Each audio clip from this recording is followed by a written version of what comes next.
good evening for me, good morning to you. Today we're going to do the lesson we normally would have had in a live lesson. It's about the writing, and first and foremost we're going to look at the task, and then we can build up to the way that task is going. So this is unit 5.7, writing. This time we'll have to write an article. And the image you can see on the left is a teen to teen. So this looks like it's a magazine written by teens for teens. Obviously, this means we'll do something similar. So let's look at the bottom of the second page. Exercise 9. And 10, and this is what you will have to do. So the writing task, you've seen this announcement on an international student's website, tells you to get a part-time job. It asks, have you had or would you like to have a part-time job? Why? Can a part-time job be useful for your education or a future career? Write an article for our website answering these questions, and the article should be between 140 to 190 words. Something that most word processors and the likes will be able to count for you. If you look at the other side, this is 5 things. The second of one is organize your notes into a plan similar to the one in exercise 3. And the IDs are mentioned in exercise 1. Note some IDs which you can do. So it's asking you to have a little brainstorm session and then order them in a good way. So which way? We're going to look at that right now. Let's start from the first exercise and work up to this exercise 9. So the introduction would have been, you are going to suggest a suitable job for your partner based on his or her interests, and what are the things we have to look for. Thinking about yourself, make lists of the following items: 2 personal interests, 2 school subjects you enjoy most, and 2 university subjects that interest you. It says university, higher education in general would be okay. I mean, if you're drawn to any other kind of higher education, why not? It's asking you basically what you should do. 2, exchange lists with your partner and suggest at least one job that would suit him or her based on their interests. Do you like your partner's suggestion? Why not? So this is what I want you to do first. Well, number 1, think about yourself and list 2 personal interests, 2 school subjects you enjoy most, 2 university subjects that interest you, and perhaps in a later lesson we'll have a short task where we're going to do some mentioning there. So do this and upload it on Smart School right now. There will be an upload zone.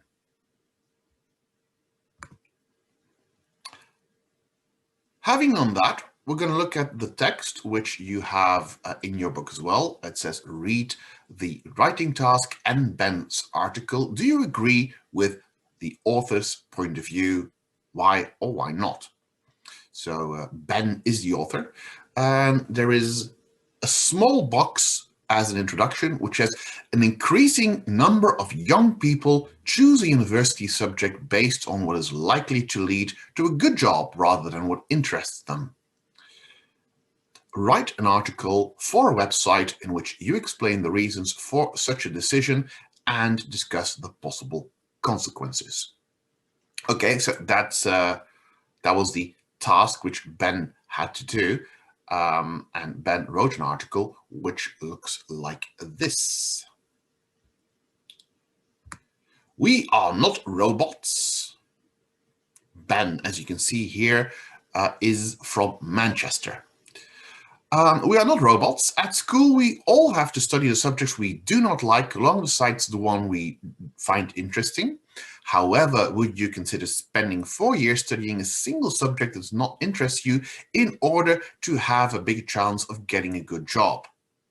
Although some university courses sound very interesting, young people often avoid them because in many cases they don't lead to an obvious career. As you can see, many is in a purple violet color.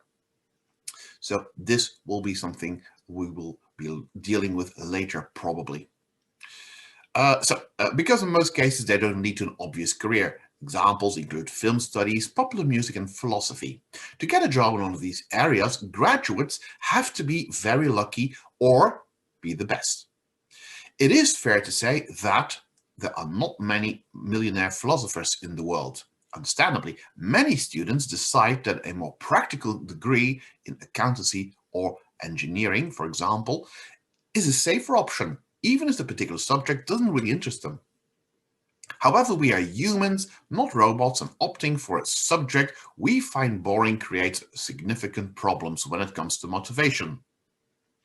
The outcome of such a choice could be low grades and a very unhappy time at university. Deciding which way to go is difficult, but personally, I think I will take my chances and choose a subject I'm interested in. 4 years is a long time to dedicate yourself to anything, especially if you do not enjoy it. It is a good idea to think very carefully before you make your choice. It could affect the rest of your life. So that's the text, and it is the sort of text which, as a teacher, especially for subject you never had, Skills Lab, I know you have a version of Skills Lab, but I'm talking about the Skills Lab in the 3rd and 4th grade.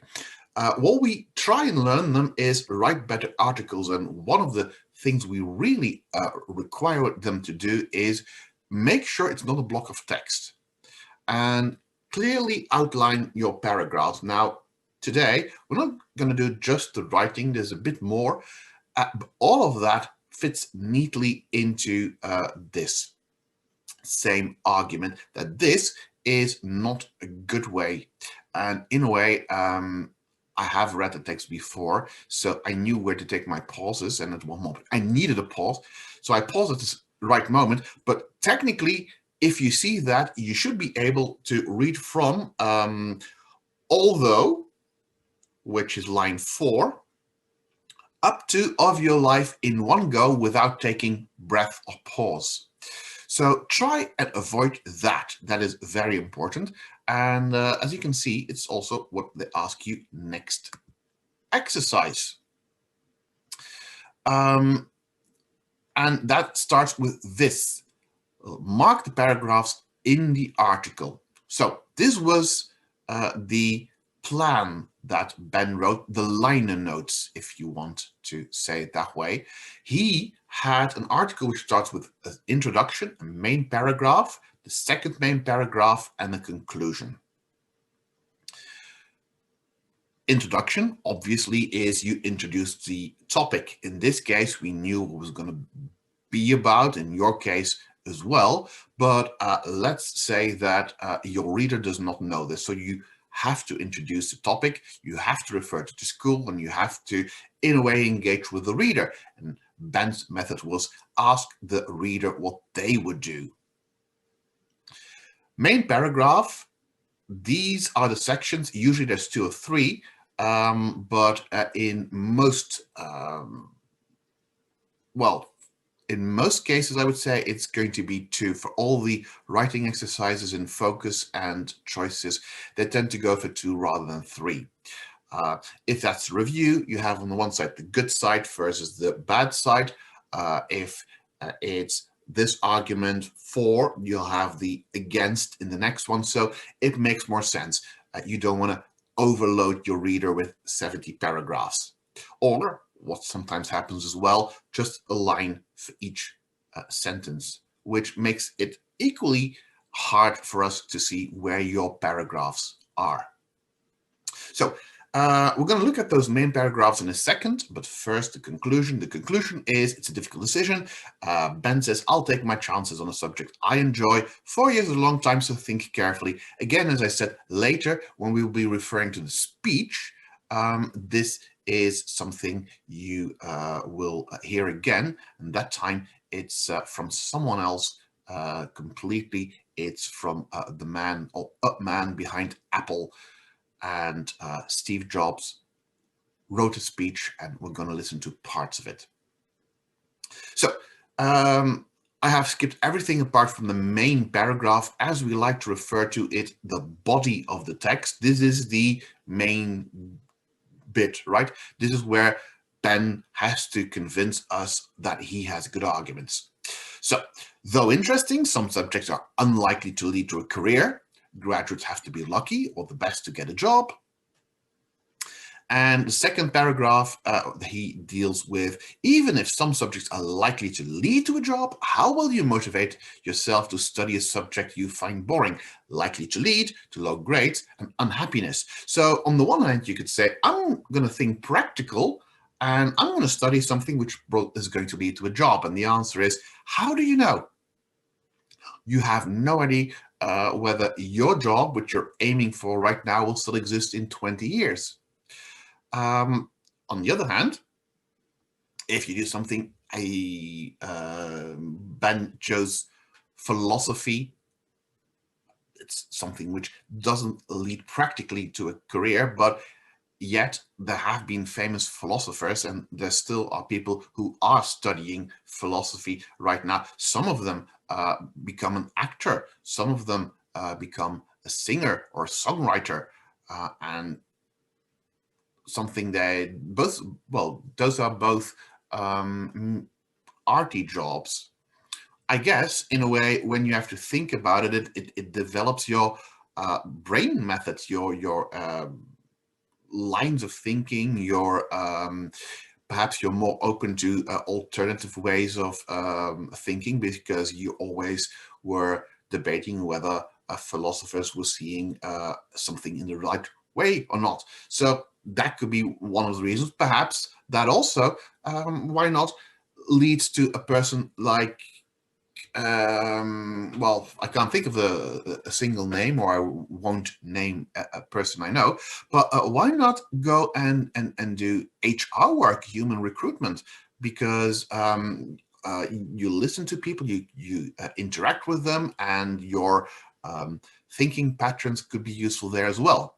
So perhaps it's not necessarily the straight path to something, but rather doing something you enjoy, and thus you will develop some methods and some skills, and you can use them in a job you would actually like to do, rather than go to this steady path to do something which perhaps in a while won't exist anymore. I think a very good example is a lawyer, right? It's a famous job where these people have to read law books, and they have to learn all the rules. But you sometimes hear of mismanagement, and who doesn't say that AI will be so good in 20 years that we would have a system like, if this is the case, if that's the case, then this is the outcome, where a computer could do the job of the lawyer. It is possible or not, who knows? So these are things which you have to take into account if you want to say, would I like to do this job? If you remember, the listening exercise was also about that. There are some jobs which will always be there in some way or other. And some jobs sound very good right now, but will no longer exist in a couple of years' time. So as you can see, all of this ties neatly together. Anyway, introduction, body of the text, usually 2 paragraphs, and then the conclusion. That is the outcome of a text. So even Ben's text, if you remember, it looked like this, will have had that. Now it's our task to sort of find that. And I have to click this a bit higher because it was in my screen. I do know that my face appears higher up than it does when I'm recording, but it's sometimes irritating when you have to navigate. So 2 sentences in Ben's article which tell you the topic of each main paragraph. That's exercise 4. That's what we have to look for. If you forgot what they were, Though interesting, some subjects are unlikely to lead to a career. Main paragraph 2, even if some subjects are likely to lead to a job, how will you motivate yourself? So this is what we're going to look for. And I suggest you pause the video here for a sec.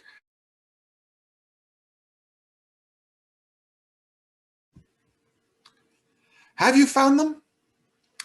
So I hope you did what I asked you to do and read the text again and looked for these specific sentences, and we're going to show where they are right now. Here they are. So this is probably where his paragraphs should be. So in a text, hopefully this is what we can find.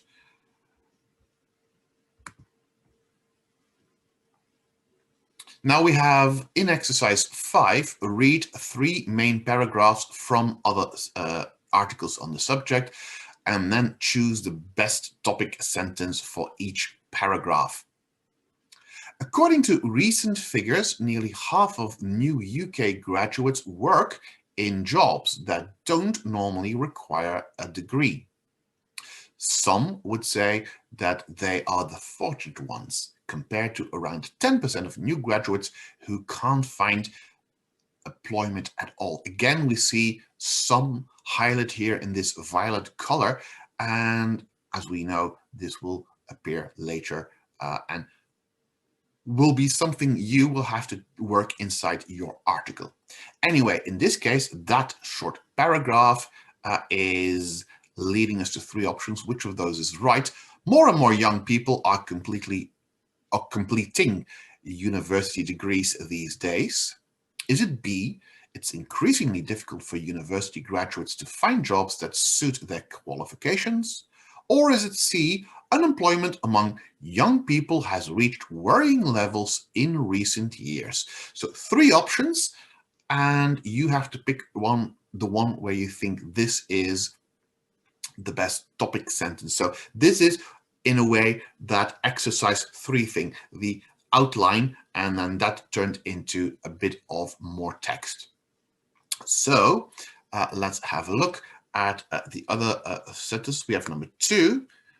Compared to decades spent in a poorly paid job and unsatisfying job, a few years of studying a course that you may not always find stimulating seems like a small sacrifice. This should be strong enough motivation for most young people. And C, or 3, it is therefore often the case that once you have chosen to study one of these subjects, your other career options are limited. As a consequence, before you decide on one of these courses, you need to be certain that this is the career for you.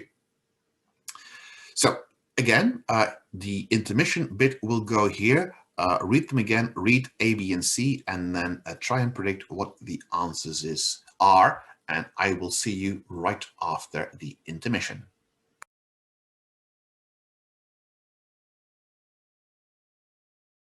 In this case, it's going to be harder to go over the answers because I think they make sense. Perhaps you think so too. If you have a different answer, ask me in tomorrow's lesson or via mail why this answer you had is different from the real answer. So the correct answers would have been for number 1, B.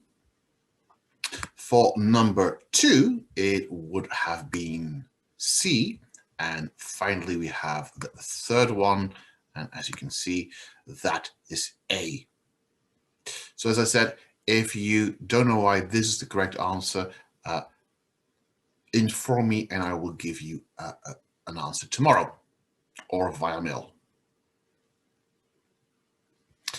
Now, the writing focus, the purple words in Ben's article and exercise 5, what were they linking to?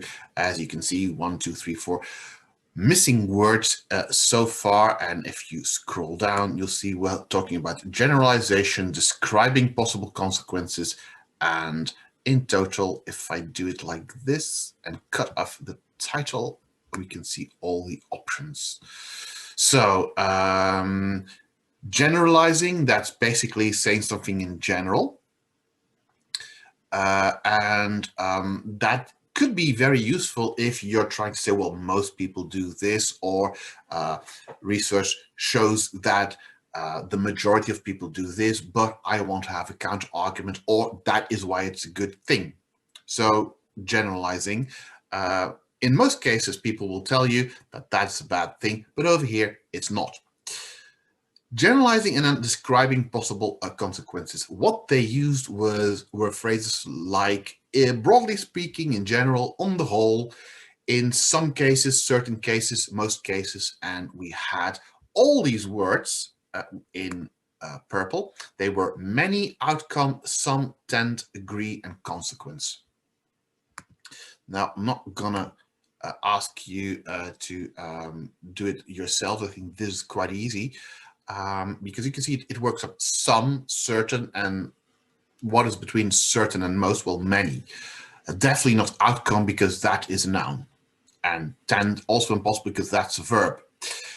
Anyway, one of the reasons they do it like that is because if you had to look for the words in the text, what you would see is how they were used already. And the first time when you read the text, you didn't even spot them that much as being indicators of how well written this text is. And ideally, that is something which is also true for your text.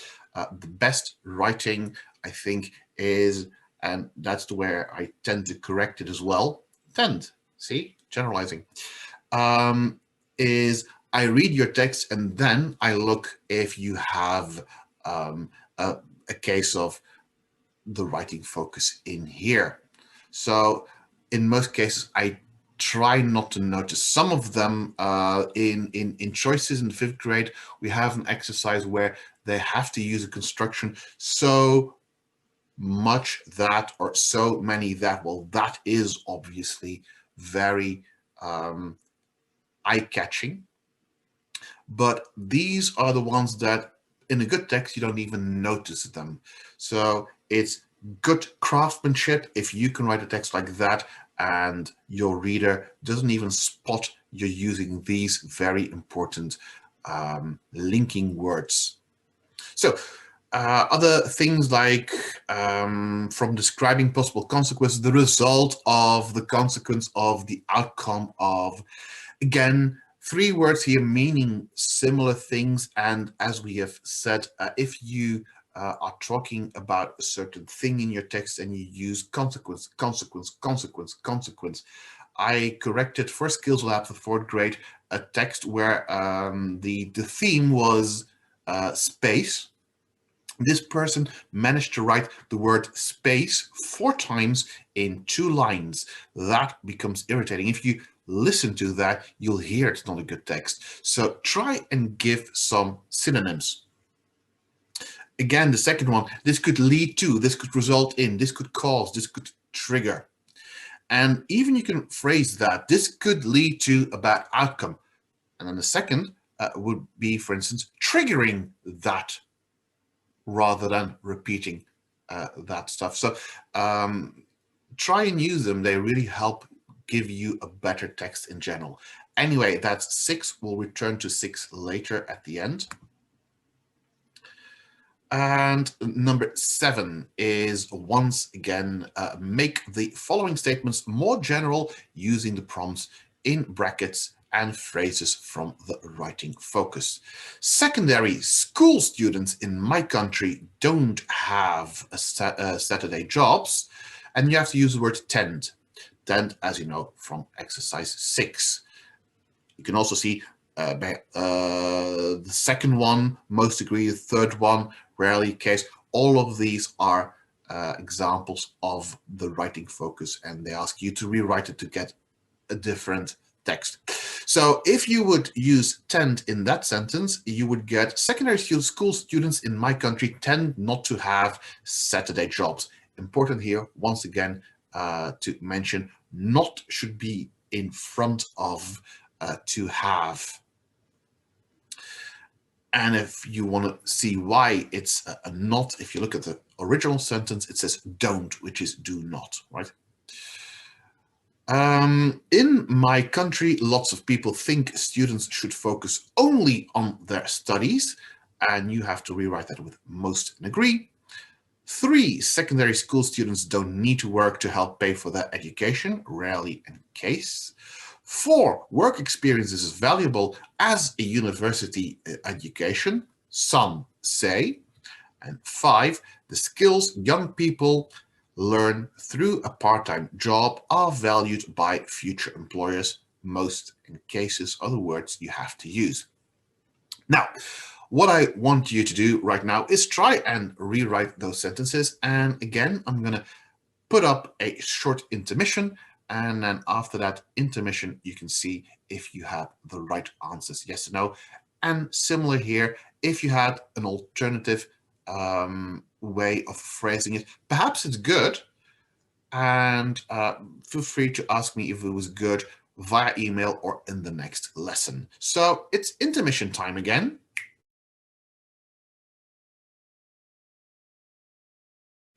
And we're back.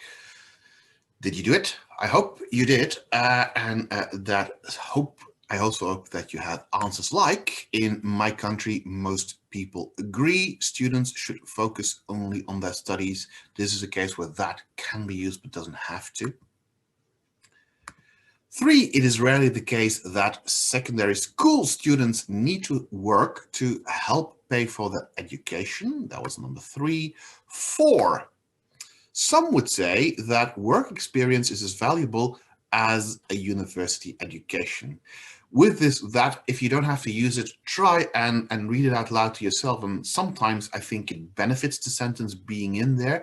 It gives a nicer tone or rhythm, and sometimes it's not necessary, and you can leave it out as well. And as I say, if it improves the rhythm of your sentence, why not leave it out?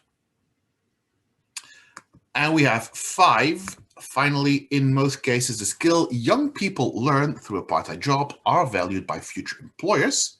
Or you could have said the skills young people learn through a part-time job are valued by future employers in most cases. Bear in mind that if you start with it, you'll have to use that comma. So I hope these were similar answers to what you had and that you understand them.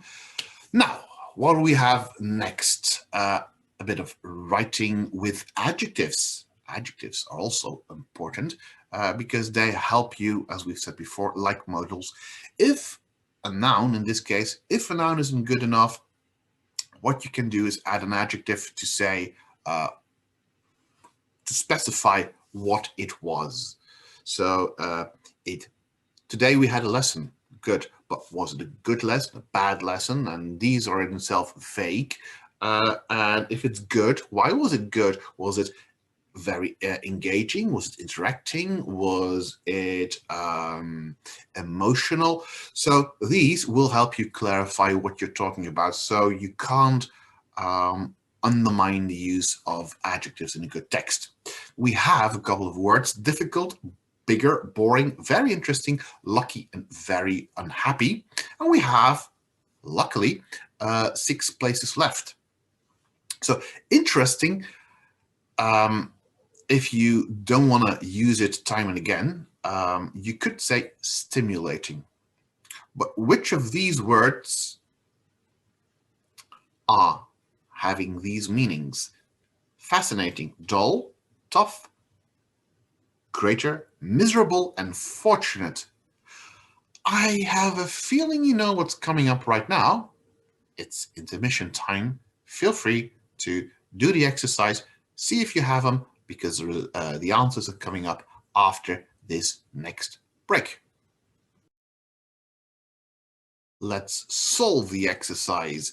Which word meant fascinating? Which one did you have? Did you have very interesting? Then that's good. And you can see how stimulating is interesting, but something that is fascinating is stimulating you very much. Dull, the third word, if you remember, you could have also used a word in this case. Well, you weren't allowed to because it wasn't in the options. You only had boring, but another word for boring or dull, if you remember from earlier in the year. Tedious.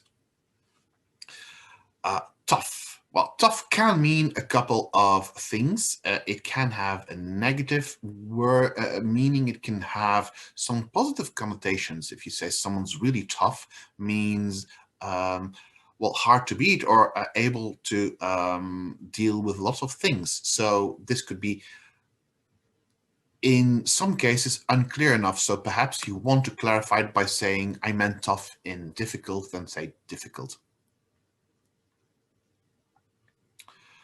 Greater or bigger wasn't the most difficult one. Miserable, clearly a negative word, means very unhappy. And I think in this case, miserable would be a better word if you would have, what was the, in the text again? It leads to them being very unhappy.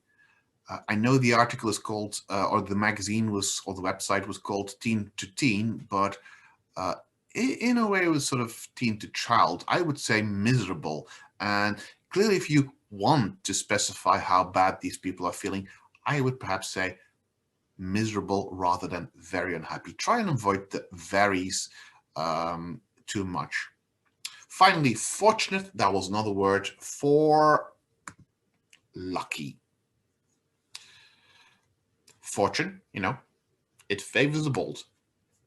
So that brings us to the 9th exercise, the one we started with, and that's what you have to do.